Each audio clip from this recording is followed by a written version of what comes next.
The afternoon sun hung low over the crowded streets of Tondo, Manila, casting golden streaks through the narrow alleyways. The hum of tricycles and distant chatter mixed with the laughter of children playing tag barefoot on the cracked pavement. In the midst of that noisy, colorful chaos stood a small, weathered house with peeling blue paint. Inside the world felt different, quiet, sacred even.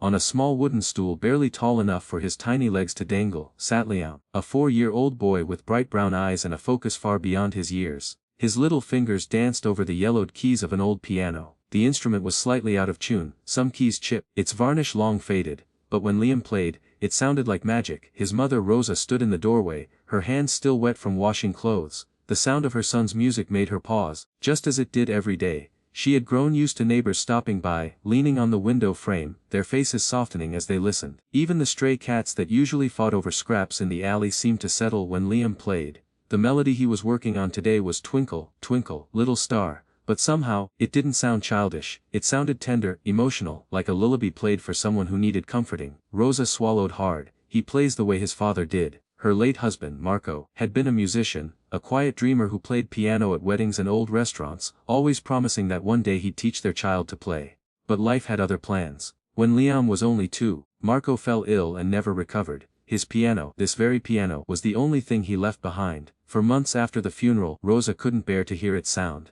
The silence in the house was heavy, unbearable. Until one night, when she heard soft plinking notes coming from the living room, she rushed in and found little Liam sitting on the stool reaching up with his small hands pressing random keys. When she asked what he was doing, he said in his tiny voice, "I'm playing for Papa. He might hear it in heaven."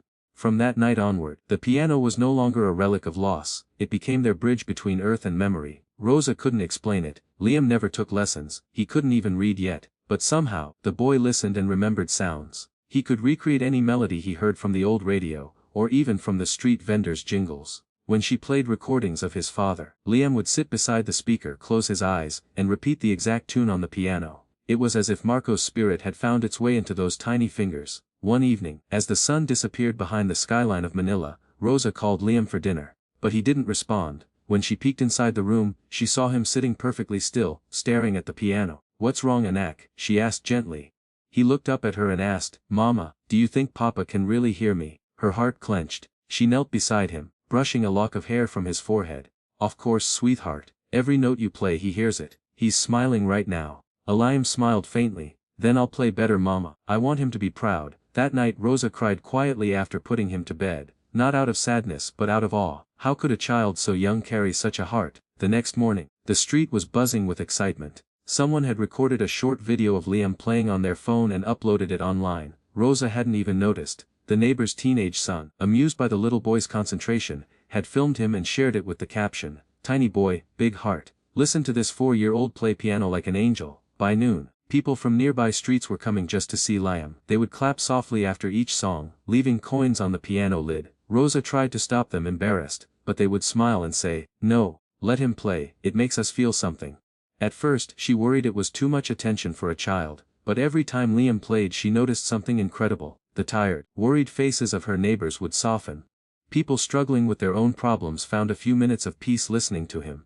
Even the grumpy vendor across the street, who never smiled, began bringing him pieces of candy. And every time someone praised him, Liam would say the same thing, "Thank you, but I'm playing for my Papa." One afternoon, as the rain began to fall in soft sheets, Rosa watched her son sitting by the window, playing softly while raindrops danced on the tin roof. She took out her phone and, for the first time, recorded him herself. The song was Clair de Lune, something Marco used to play late at night when Liam was just a baby. The notes were uneven, sometimes hesitant, but the feeling was pure. When the song ended, she whispered, "Bravo, Anak, that was beautiful. Do you think Papa liked it?" he asked again. She smiled through her tears. He loved it. That night, after putting Liam to bed, Rosa sat in front of the piano. She opened the video she recorded and decided to upload it on her small Facebook page. Not for fame, but for her friends and family back home to see the miracle her little boy had become. She wrote the caption simply, "For Marco, from our son." She never imagined that by morning, everything would change. Because while she slept, thousands of strangers began to share the video. Some commented about the purity of the child's music, others shared how they cried watching him play. People wrote from Ireland, the UK, America, saying how the little boy's emotion reminded them of their own lost loved ones. By sunrise, the world had begun to notice the small boy from Manila who played not just with his hands, but with his heart. Rose awoke to hundreds of messages and calls she didn't understand. Her phone buzzed endlessly. When she opened it, she gasped. The video had reached over 2 million views overnight. She rushed to wake Liam. Anak! People all over the world saw you play. Liam blinked sleepily. Really, did Papa see it too? Rosa smiled, tears forming again. Yes, my love, he saw it first. And as Liam's small fingers found the keys again that morning, the neighborhood gathered outside once more, the music flowing out of that humble home like sunlight through a storm. No one knew it yet, but this was only the beginning of a journey that would take that tiny boy, and his late father's dream, across oceans to a stage where the world would cry for the same reason Rosa did every day, because sometimes, even in the loudest corners of the world, a child's quiet song can reach the heavens. The following week in Manila felt like a dream Rosa couldn't wake from. Her phone, once a quiet tool for grocery lists and messages from her church group, had turned into a doorway to a new world. Notifications flooded in, hundreds of them. Emails, calls and messages from journalists, musicians, and strangers who said they cried watching the little Filipino boy play the piano for his father in heaven. At first, Rosa didn't know how to respond. She wasn't used to attention, her life had always been about staying afloat, not shining. But when one message arrived from a woman named Maeve O'Sullivan, the subject line made her stop breathing for a moment. Invitation to Ireland's Got Talent, we would love to have Liam perform. She read it 3 times before whispering to herself, this can't be real. Maeve was the assistant producer for Ireland's Got Talent, and she'd stumbled upon Liam's video through social media. The message was warm and respectful, not a scam or publicity stunt. We were deeply moved by your son's performance, it read. His music touched every one of us. We'd be honored if you and Liam could come to Dublin and share his gift with the world. Rosa covered her mouth as tears filled her eyes. She looked at the sleeping boy beside her, curled under his thin blanket, his little hands resting as if still dreaming about piano keys.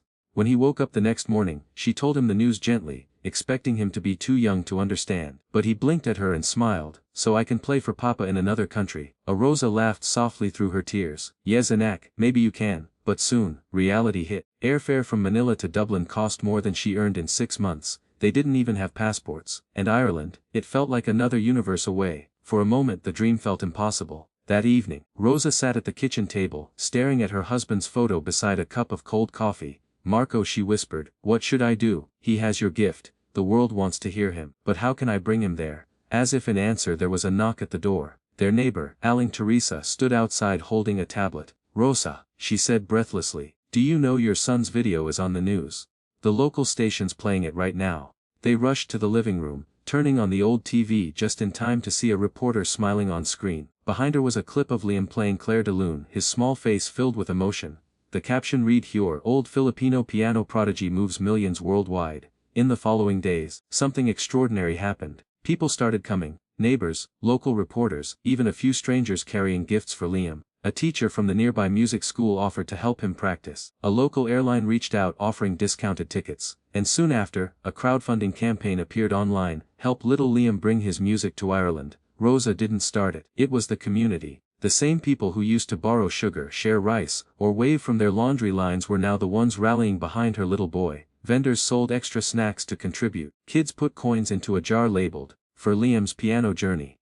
And one Sunday, the local church announced that their collection that week would go to Liam's travel fund. The priest said gently from the pulpit, "This is not just for a performance. This is for hope, for showing the world what faith, love and talent can do." Within 2 weeks, the amount they needed was raised. Rosa could hardly believe it. The kindness of people, many who had almost nothing to give, had made the impossible possible. One evening, after dinner, she sat with Liam under the flickering light bulb.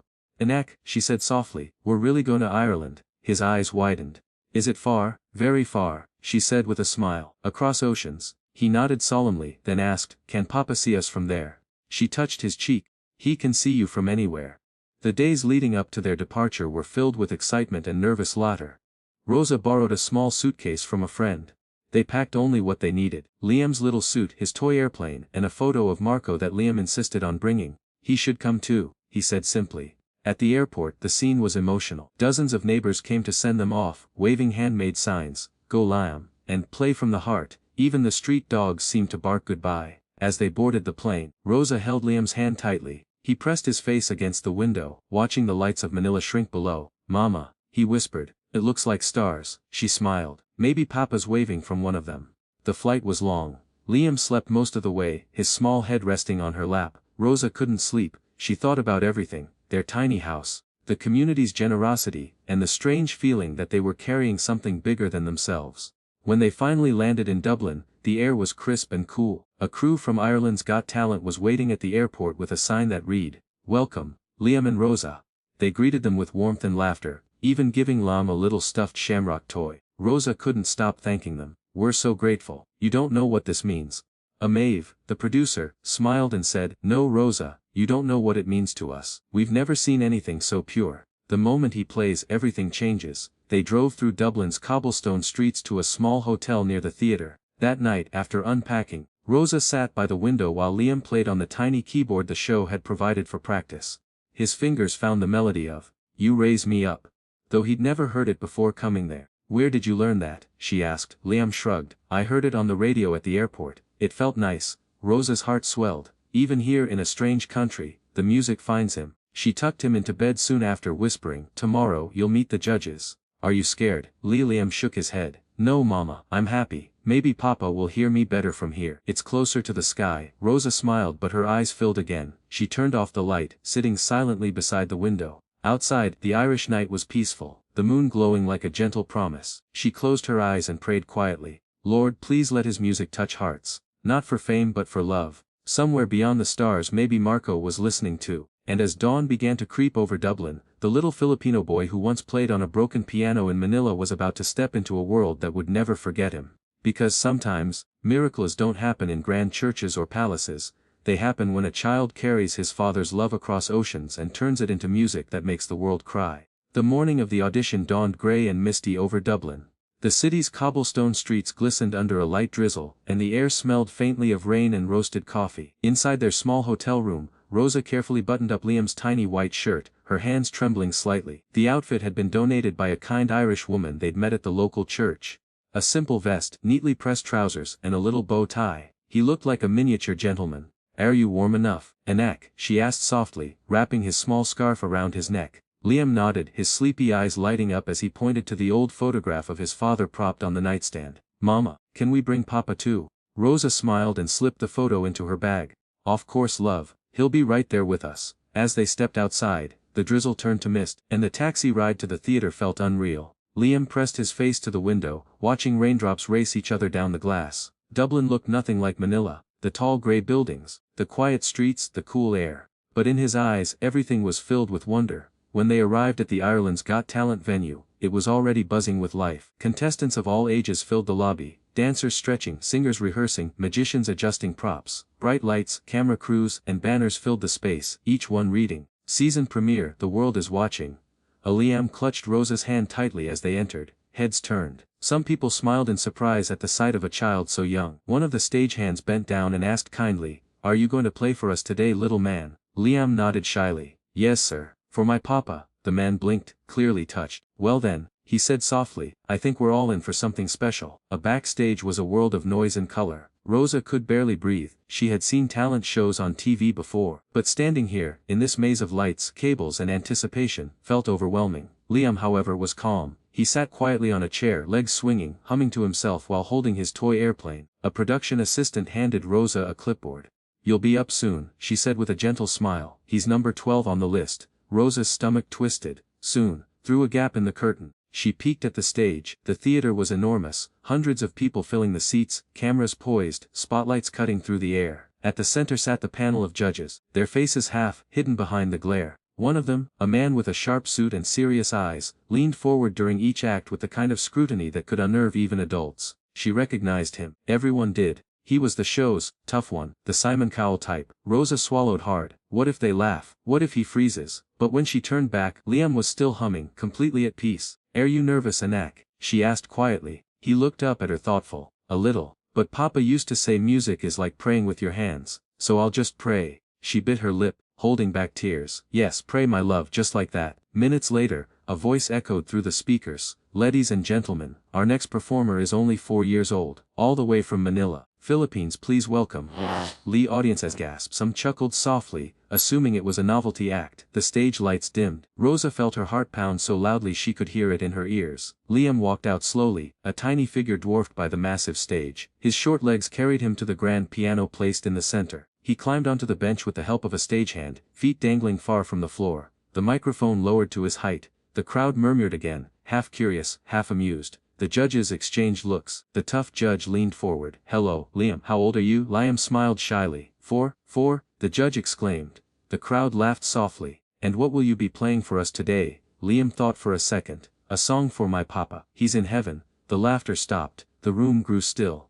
Even the judges straightened up, expressions softening. The host whispered backstage, "Oh Mul, he's got everyone's attention now." Liam turned toward the piano. His fingers hovered above the keys. For a brief moment, he froze, so small, so fragile under the blinding lights. Rosa's breath caught. But then, he whispered, barely audible, "This is for you, Papa," and he began to play. The first notes of "You Raise Me Up" drifted through the theater, slow, tender, uncertain at first. The sound was pure, untainted by skill or showmanship. His little fingers trembled, but he pressed on, eyes half closed, completely absorbed. The melody filled the space, echoing through every heart in the room. The crowd leaned forward, mesmerized. Each note carried a story, of nights in Manila, of a mother's love, of a father gone too soon. And somehow through this tiny boy it all became music. The judges watched silently. One of them, a woman known for her tough critiques, blinked rapidly, her hand over her mouth. The tough judge who'd been skeptical leaned back slowly, his face softening, eyes glistening. Halfway through, the orchestra of silence in the audience broke. People sniffled, wiping their eyes, used to the chaos of entertainment, stood perfectly still. Even the lighting crew dimmed the spotlights instinctively, as if not to disturb something sacred. When Liam reached the final note, he held it for a long, delicate moment before letting his hands fall into his lap. The hall stayed silent. Then, an explosion of applause. The audience rose to their feet, cheering, clapping, some crying outright. The standing ovation rolled through the room like a wave. Rosa, watching from backstage, burst into tears. She clutched Marco's photograph to her chest, whispering, "He did it, love, our boy did it." The judges stood. One of them leaned toward his microphone, his voice trembling slightly. "Liam, I don't know what just happened here, but I think we all felt something we'll never forget." Another judge added softly, "You reminded us what music truly is, not perfection, but love." The tough judge cleared his throat and said, "Liam, you made the entire world stop for 3 minutes. That's something even the greatest performers dream of doing." "Thank you." Liam blinked at them, unsure how to respond. "Can I say hi to Papa?" he asked innocently. The audience laughed gently through their tears. Rosa stepped onto the stage as the host invited her. The crowd applauded again as she knelt and hugged Liam tightly. "You did it, Anak. You made him proud." He looked up at her and said softly, "I felt him, Mama." He was listening. The host turned to the camera, voice breaking slightly. "Ladies and gentlemen, this is why we love this show. A 4-year-old boy from Manila just reminded us all that music can heal hearts." As they left the stage, Rosa looked back one last time. The piano stood alone in the spotlight, still resonating faintly, as if echoing the love that had just been shared. She knew then, it wasn't just a performance, it was a prayer that had finally reached heaven, and the world, watching from across continents, had just witnessed it too. The echo of the final note still lingered in the air long after Liam's small hands had left the piano keys. It was as if time itself had paused, holding its breath, afraid to shatter the spell that had fallen over the theater. Then, one by one,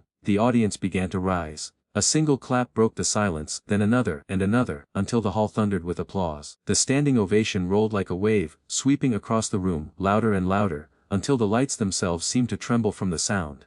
Liam looked around, startled at first, unsure of what was happening. He turned to the audience, blinking under the bright lights, his little face caught between confusion and joy. And then, when he saw his mother crying backstage, he smiled. He didn't understand the fame, the cameras, or the power of what he had done, but he understood that Mama was happy. And that was enough. Rosa pressed a trembling hand over her mouth as tears streamed down her cheeks. She could barely see the stage through her blurred vision. Every part of her shook with emotion. He did it. He really did it. Her son, her little boy who once played on a broken piano in the heat of Manila, had just made an entire nation cry. A gentle voice echoed through the microphone. It was the female judge, the one known for her polished poise, now visibly emotional. "Lem," she began softly, her voice cracking. "I've judged this show for years. I've heard incredible talent, seen unbelievable acts, but I've never seen something so pure." But she paused to wipe her tears. "It wasn't just the song, it was the way you played it, as if every note came from your heart. You reminded me that music isn't about how big your voice is,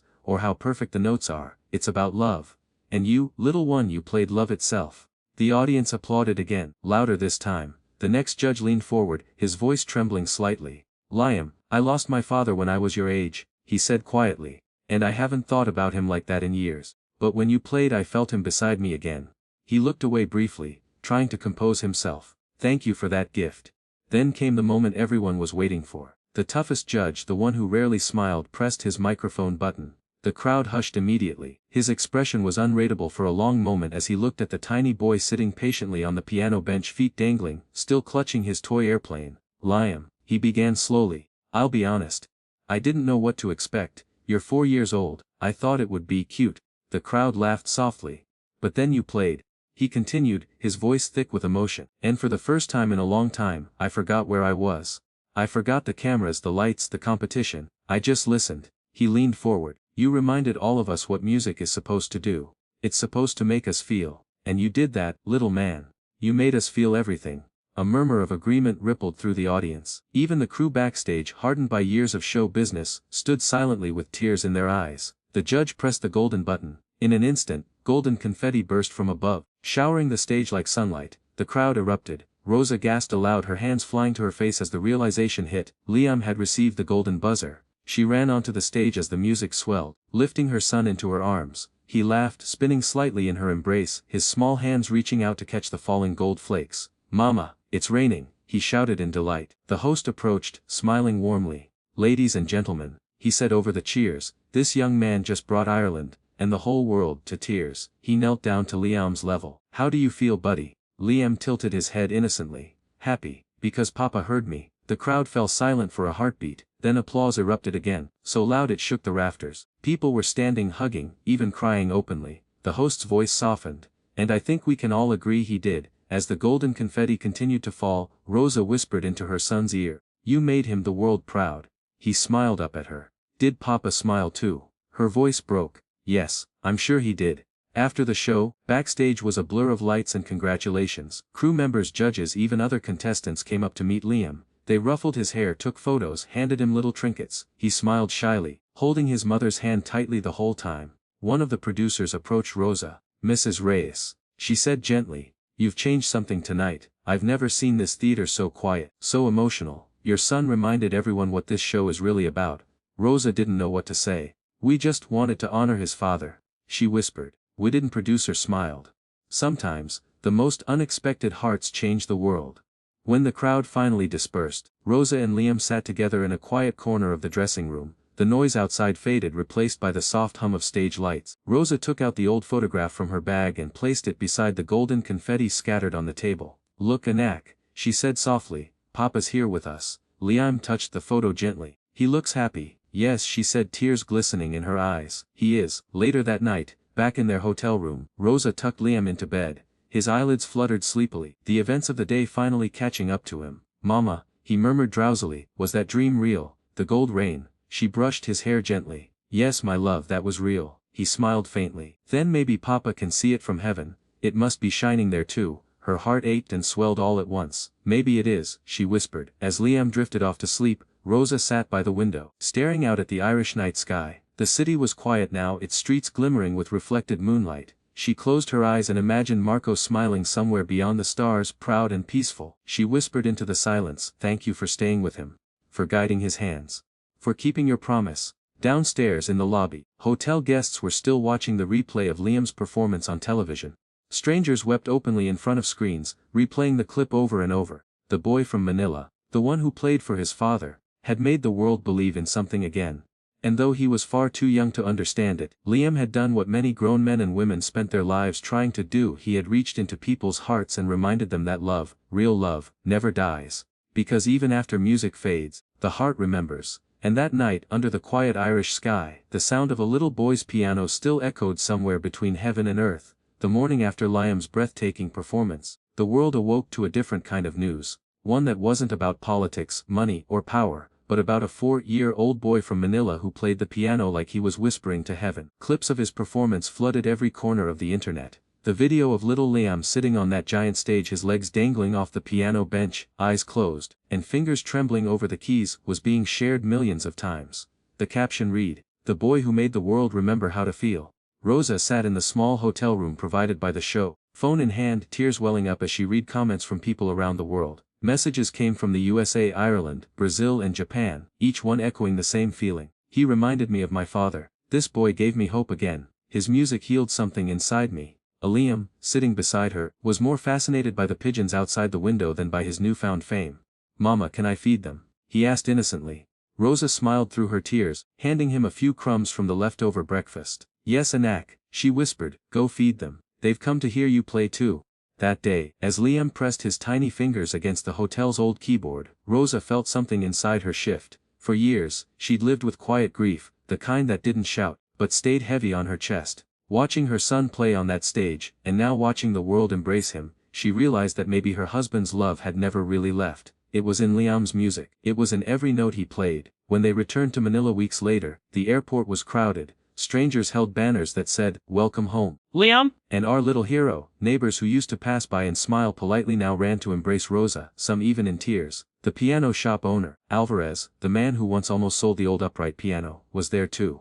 "I told you that piano had a story left in it," he said with a chuckle, wiping his eyes. But Rosa wasn't thinking of fame. She wasn't thinking of sponsors or contracts. She was thinking of home, of the small room where her husband once played lullabies to their baby boy. As soon as they got back, Liam ran to the piano, now slightly out of tune, and pressed a few keys. He frowned and said, "Mama, it sounds sleepy." Rosa laughed softly, "Then wake it up, Anak." And so he did. He played the same song that touched millions. "You Raise Me Up."